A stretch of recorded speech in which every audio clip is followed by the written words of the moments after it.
All right, just doing a little review of the gel pad. Let's say this is your damper rail, okay? This is your gel pad. It comes up. It's really easy. If you mess it up, you simply just pull it up and put it back on. Now, after it's been on for months, it becomes more difficult to get off. And then in order to take it off, you'd probably destroy the pad, but it's not too hard. I took one off today that's been on for over a year, and it took me about 10 to 15 minutes to actually get it off. Not really a big problem, but it's expensive to replace. So anyway, so this is the gel pad. You would put it on your damper rail, and then you would put your felt over it, which all comes with the gel pad. And then I up until right now, actually, I mean, I'm still doing it. I send you some Velcro that you can put along the side, and it kind of adheres to this and adds a little bit of friction so that it doesn't fall off, and it doesn't. It stays. But let's say that your instrument, you've got an M55 or some other wooden railed instrument, and the wooden rails tend to give to the over time, and they tend to start bowing down. And so let's say you get that and you have a warped rail, and it's causing that not to dampen even with the gel pad, still not damping as good as you'd like it to on the high end or the low end. Then you can actually get some of these shims. I call them gel shims, and here they are, and they seem like they're really hard to work with, but if you know a few tricks, that's why I'm making this video actually. So you can pull these off of there. You know that, oh, hey, don't worry. And it's sticky on both sides. And the reason that it's sticky on both sides is so that you can place this under the existing pad. So you can lift up your pad if you haven't had it too, when you buy your pad, you've got, several weeks before it starts actually sticking too hard. And you can lift that side up a little bit with a gel shim. Okay, stick that back down, and it just gives you a little bit more. And I've got different sizes, so you can get a little bit more. And the gel is forgiving enough that you can actually do that without moving your problem someplace else.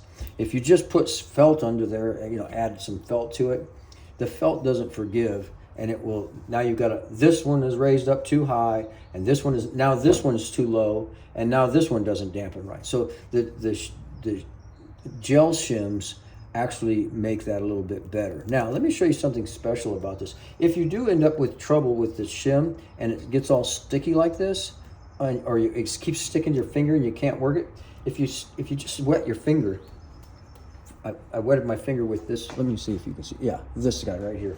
I wet my finger with it. Now it doesn't stick. Okay, it doesn't stick to me. However, after that dries, it will stick. It'll be right back to the way it was before. So let's say you get this thing all messed up and you pull it out of it. Oh, geez, this stuff is like this.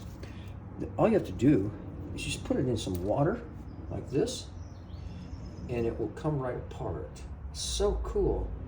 So it takes a little work, but as it soaks, more of it comes apart. And then all you have to do is pat dry it, and then let it air dry a little bit, and it will be just as sticky as it was. And in addition, I'm going to soak this guy down there, and what I'll do is I'll dry it off. See, it's not sticky at all right now. There it is, perfect. See how that is? Pretty cool. Now I'm going to dry it off and air dry it a little bit. Let's see, I'll use this. So now I'm just drying it. Pat dry it. Oops, see, it's already getting sticky again. That's awesome. Love this stuff.